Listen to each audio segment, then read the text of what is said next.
Bismillah, alhamdulillah, wassalatu wassalamu ala rasulillah wa ala alihi wa ashabihi wa man wala. Wa ashhadu an la ilaha illallah wahdahu la sharika lah wa ashhadu anna Muhammadan abduhu wa rasuluh.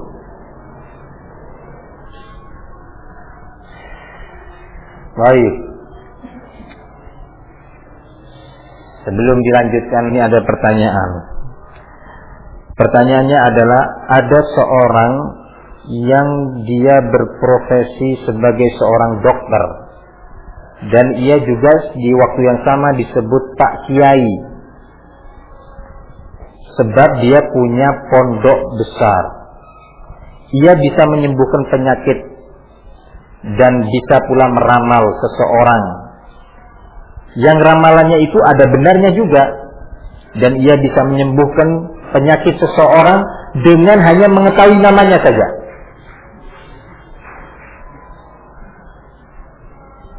Ini kuliahnya di Amsterdam kedokterannya. Nah, bisa menyembuhkan penyakit seseorang hanya sekedar melalui siapa namanya. Kemudian dia diberi nama ya Pak Dokter Kiai gitu, atau Pak Kiai Pak Dokter. Ini kondisinya. Pertanyaannya, apakah dokter plus kiai tersebut menggunakan jalan dalam praktek meramal dan menyembuhkan orang tersebut? Yakni maksudnya yang Anda pahami adalah bahwa apakah cara yang dipraktekkan oleh dokter plus kiai ini tadi dengan menggunakan ramalan, dengan sebatas mengetahui nama sang pasien, bisa dengannya menyembuhkan penyakitnya? Nah, apakah ini dibenarkan ataukah tidak?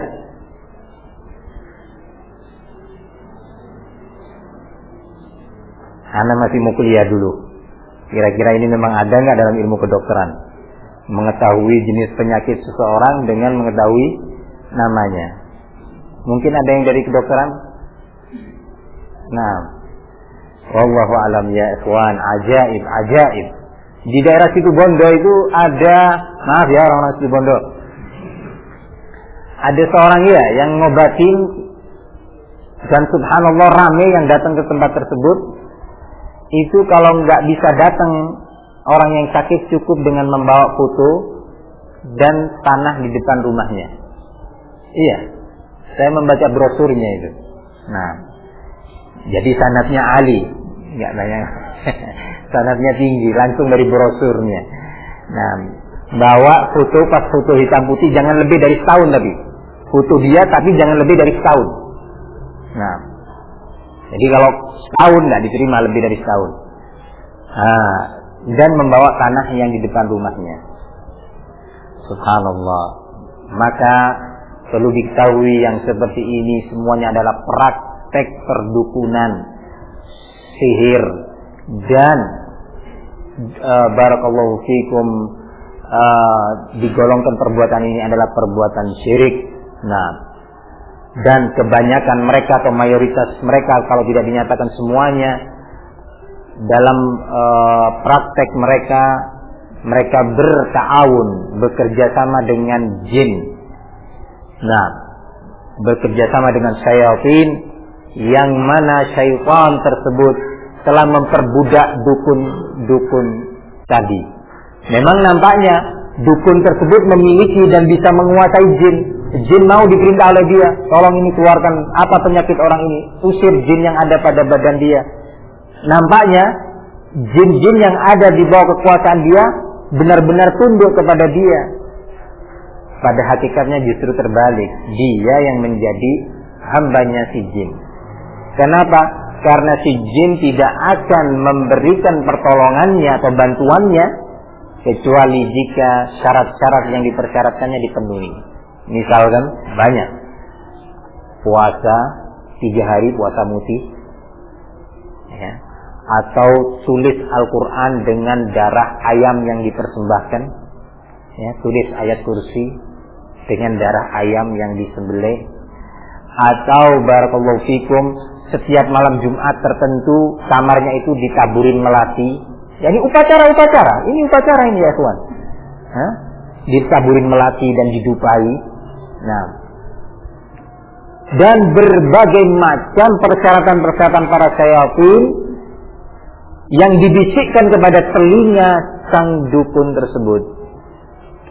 Nah, kadang-kadang orangnya alim, kadang-kadang orangnya ahli masjid. Kalau sholat Jumat itu belum ada orang datang, dia sudah di depan, di shaf pertama. Kadang-kadang kalau bersedekah luar biasa. Hari raya kurban, masya Allah, kasih kambing, kasih sapi. Nah, ternyata dia adalah dukun, meramal, mengetahui perkara yang gaib. Atas dasar itu, praktek-praktek pengobatan seperti ini wajib ditinggalkan oleh umat Islam. Nah, tidak jarang, bahkan mayoritas doa-doa yang digunakan pun bid'ah. Bahkan di situ Bondo juga, itu ada orang mengobatin pasien dengan cara dibaca penyakitnya itu dari telapak kakinya dan diginikan telapak kakinya itu. Dibaca, ini penyakitnya apa? Subhanallah. Nggak perlu alat apa namanya itu? Nah, tensi ini nggak perlu rongsen ataupun apa, nggak perlu. Dilihat telapak kakinya. Oh, ini ini apa? Kolesterol. Oh, ini jantung, ini katupnya nggak bergerak. Nah, dukun. Nah, barakallahu fikum. Maka yang seperti ini saya menasihatkan seluruh kaum muslimin untuk menjauhinya dan mengingatkan umat dari bahaya ini. Nah, lebih usaha kita mengingatkan umat dari bahayanya seorang peminum khamr. Nah, harus gencar. Nah, kalau kita mengingatkan ada orang yang berteman dengan khamr, ya, hati-hati, jangan teman itu orang suka mencuri, itu minum khamr itu adalah orang pemakan riba, jangan dekat sama dia. Nah, untuk permasalahan ini lebih daripada itu, jangan deketin, itu dukun, itu syirik. Nah, harus usahanya. Kenapa? Karena Allah lebih benci kepada perbuatan ini. Yang mati dalam keadaan tidak minta ampun pada Allah, maka dia khalidun finnar. Nah, pertanyaan berikutnya, apa boleh kita meminum obat yang diberi oleh dia? Nggak boleh. Nah, tidak boleh meminum obat yang diberi oleh dukun tersebut. Nah,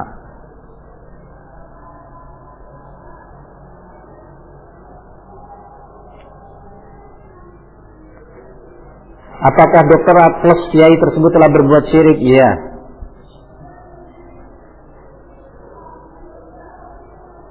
Apakah orang yang berobat pada dokter atau kiai tersebut telah berbuat syirik pula? Tergantung kondisinya. Bisa dia berbuat syirik ketika dia membenarkan ramalan-ramalannya. Nah, di sini dia telah berbuat suatu kesyirikan karena dia telah meyakini ada makhluk yang mengetahui perkara yang gaib, di mana perkara gaib itu termasuk kekhususan Rabbul Alamin. Dia telah menyekutukan Allah, menjadikan bagi Allah tandingan. Kalau dia mempercayai ramalan-ramalannya. Nah, tapi kalau tidak, maka minimalnya dia telah berbuat sebuah dosa besar.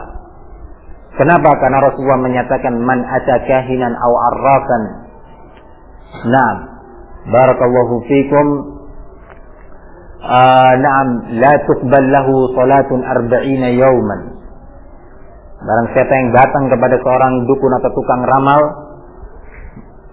enggak mempercayai, cuma datang, maka tidak diterima darinya sholat sebanyak atau selama 40 hari.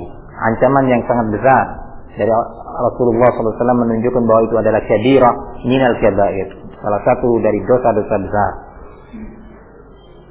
Bagaimana dengan kegiatan ngeruat yang dilakukan oleh muslimin? Apa ngeruat itu?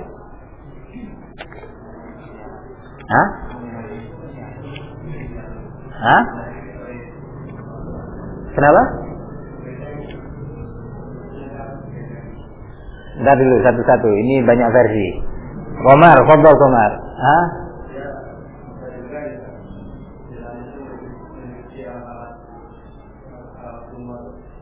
Alat kuno. Mencuci untuk perang maksudnya. Untuk apa? Disucikan. Abdul Latif punya hajat hari Rabu. Terus Selatanya ngeruat. Apa yang dilakukan dalam acara ngeruat itu?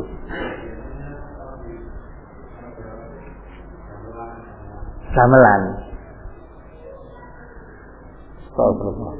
Hindatul musibah ngadakan gamelan. Nah, apabila seorang mempunyai keturunan mati waktu tunggal atau ganjil, laki tiga atau perempuan pokoknya ganjil. Iya. Itu perlu diruat katanya gitu. Perlu diruat supaya genap. Supaya ada gangguan dari alif gitu. Oh gitu.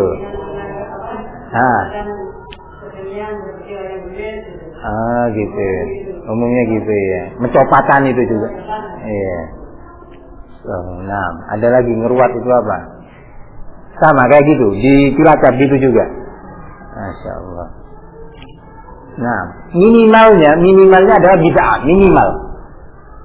Karena itu mengandung makna ibadah. Yang mereka lakukan mengandung makna ibadah. Nah, minimal itu. Nah, dan bid'ah lebih besar di sisi Allah dosanya dibandingkan maksiat.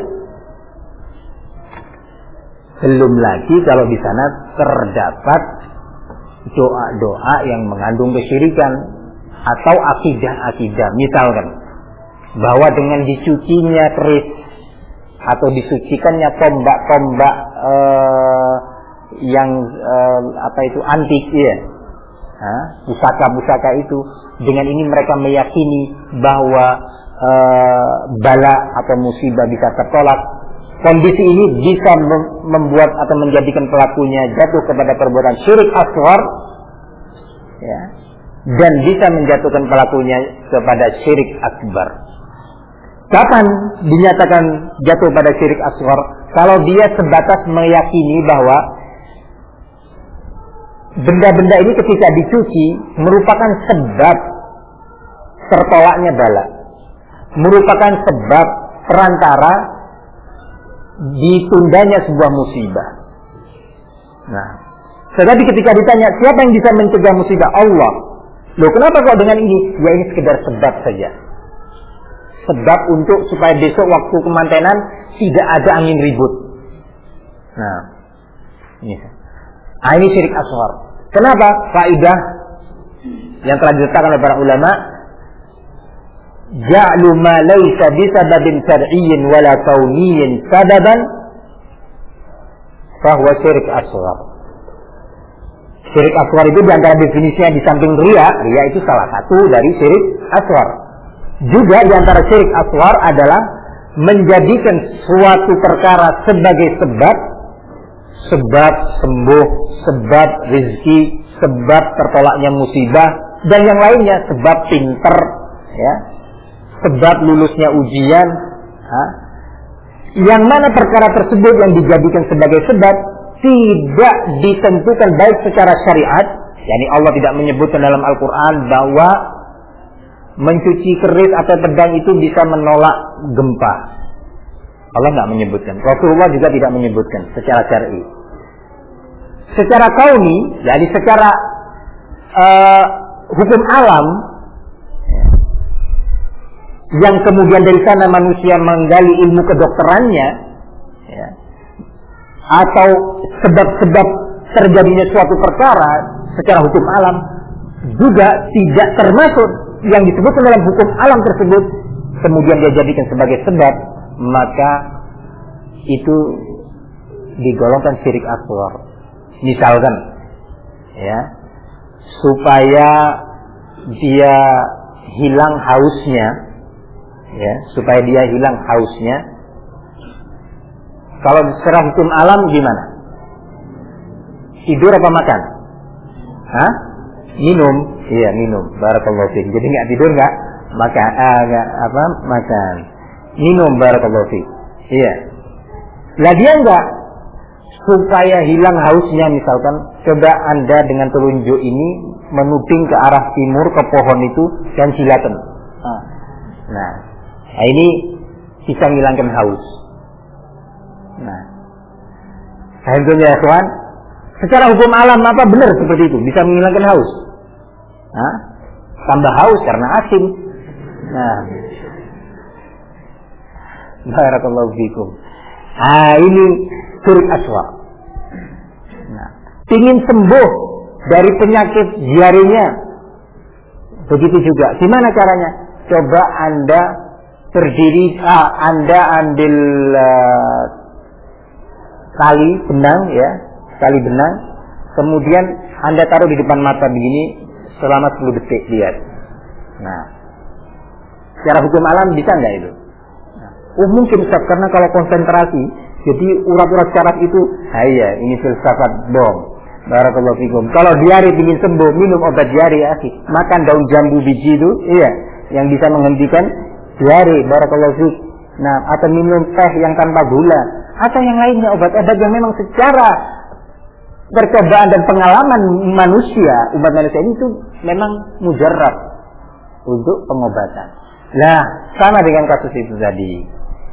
Bagaimana bisa gamelan atau acara mencopatan, bisa wayang kulit bisa menolak bala? Ini kan musibah. Tapi dia ditanya, siapa sih sebenarnya yang menolak bala? Allah. Loh, kok pakai gini? Ini sekedar sebab. Ini syirik asghar. Kapan bisa menjadi syirik akbar? Ketika dia berkeyakinan bahwa yang menolak bala atau yang menyembuhkan penyakit, menghindarkan dia dari musibah, ya benda tersebut atau acara tersebut atau ngeruat tersebut, maka ini syirik akbar. Nah, dan ini pelajarannya nanti di Kitabut Tauhid. Barakallahu fikum. Atas dasar itu ngeruatan pun minimalnya bid'ah. Kalau tidak sampai pada tingkatan syirik. Nah, syiriknya bisa syirik asghar dan bisa syirik akbar. Wallahu ta'ala alam. Min fadlikum ya ikhwan, di murajaah. Iya, di murajaah baik-baik, karena tadi sudah saya nilai majelis ini ternyata gagal. Fadhal.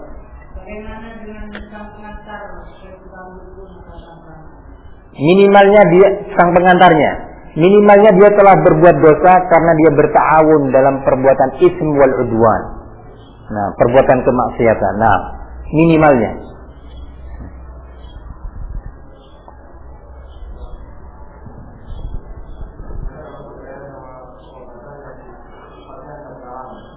Pengalaman. Contohnya,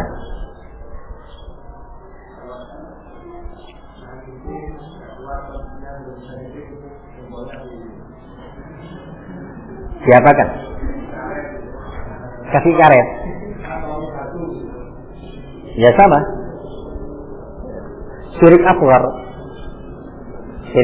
Nah, termasuk anak pernah diajarin saat kalau habis makan duren, ya, supaya tangannya tidak bau duren, ya, cuci tangannya tapi merem katanya. Nah, merem. Jadi nanti dicium, iya ya, hilang ya. Oh subhanallah, yang melakukan itu katanya sih, kata dia hilang. Anak coba, nggak hilang. Nah, barakallahu fikum. Yani ma'bul apakah yang seperti itu secara hukum kauni. Nah, secara hukum kauni ada relasinya, ada hubungannya dengan penyembuhan. Nah, maka sama seperti itu. Sakit perut ngantongin batu. Nah, dikantongin dong batunya. Iya, dikantongin dong supaya ini kebelet ini tadi, supaya bisa tenang, bisa bertahan dari sini sampai Surabaya, kantongin batu. Ya, syirik asghar. Kalau dia meyakini itu ada sebagai sebab, maka itu syirik asghar. Nah, barakallahu fikum. Nah, air Zam-Zam itu disebutkan oleh Rasulullah SAW, maka itu sabab syar'i. Nah, ini contohnya, sababun syar'i. Rasulullah menyatakan Zam-zam 5 syuribalah.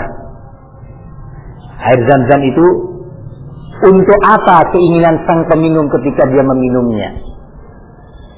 Dia sebagai sebab syar'i. Nah, yang memang Allah letakkan padanya barakah. Sehingga ketika orang minum Zam-zam disunahkan untuk berdoa, berharap mudah-mudahan saya disembuhkan dari penyakit jantung saya. Nah, bismillah dia minum. Nah, ini sababun syar'i. Sababun syar'i. Nah,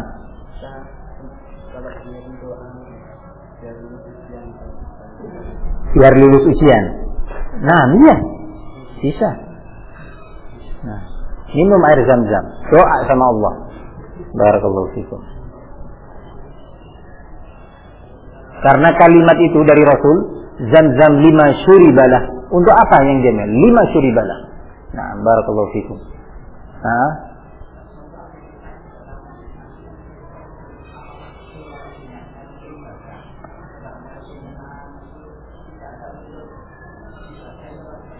misalnya coba.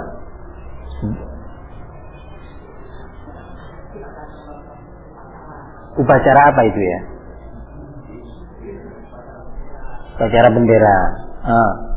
Kemudian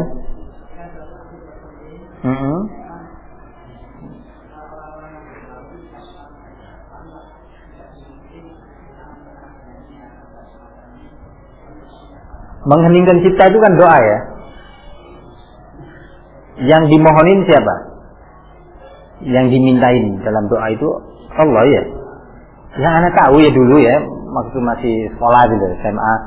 Itu mengheningkan cipta itu doanya ke Allah ya. Ke siapa itu doanya? Hah? Siapa ini yang antum yang punya pengalaman, khubara.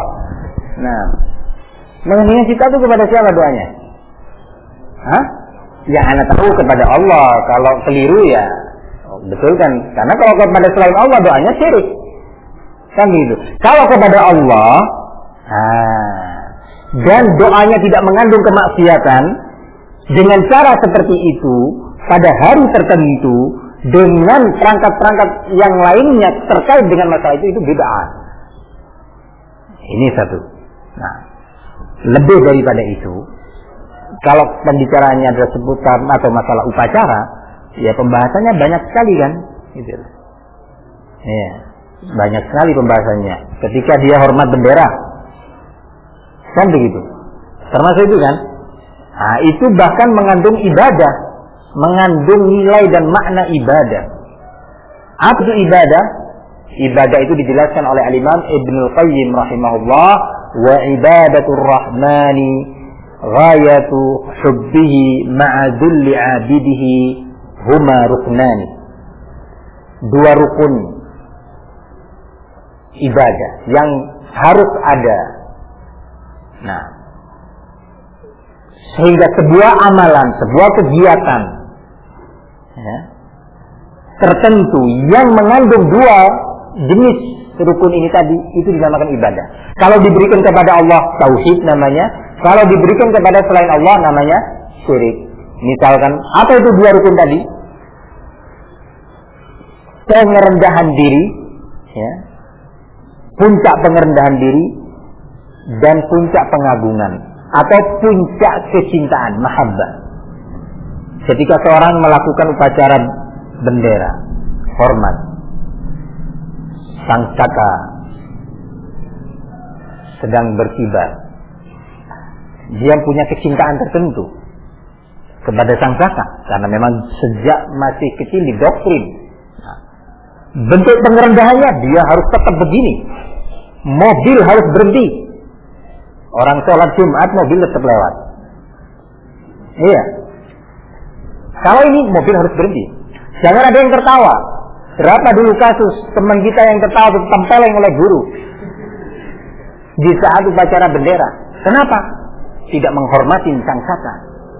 Ini pengerendahan diri. Nah, yang luar biasa ini. Nah, ada PKS itu namanya ya, polisi apa? Keamanan sekolah itu ya. Jadi stop saja. Kendaraan semua stop. Nah, dengan diiringi dengan lagu, yang memang sudah diatur rapi. Nah, seperti belajar tilawatil Quran. Itu dulu kan gitu, grup apa namanya? Paduan suaranya itu ya. Hah? Barakallahu fikum. Persis orang belajar, kalau latihan itu luar biasa. Ada ininya latihan apa itu? Kur itu ya. Latihan mulut, senam mulutnya. Bu, siapa dulu di televisi itu? Saya masih ingat dari kecil dulu. Nah, barakallahu fikum. Kayak belajar qiraati. Nah, harus tepat.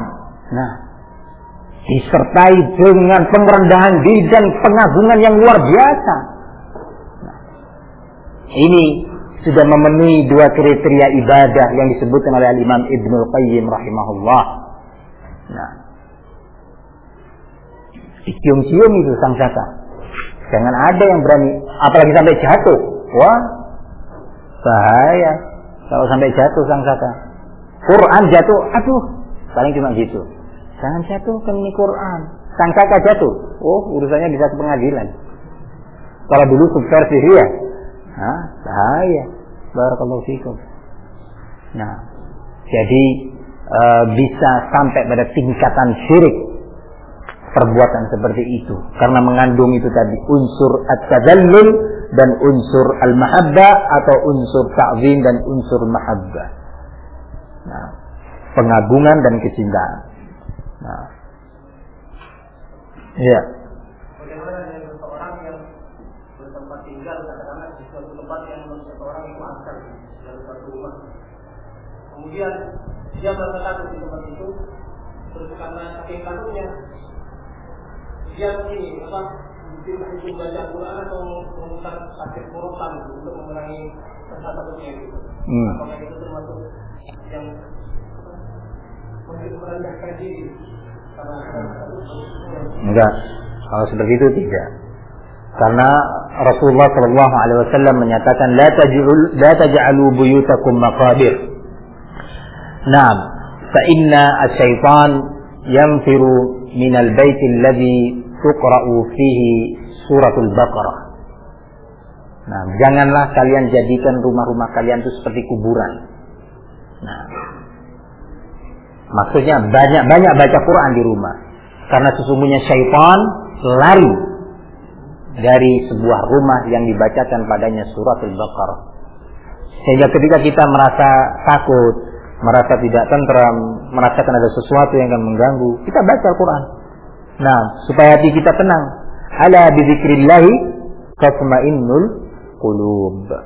Nah, ini kan tidak boleh takut kepada selain Allah. Boleh takut kepada selain Allah selama takut itu tidak digolongkan jenis khauf atau takut ibadah. Dan sudah kita bahas ini dalam kitab Salasatul Usul dan kita sudah rinci pada waktu itu.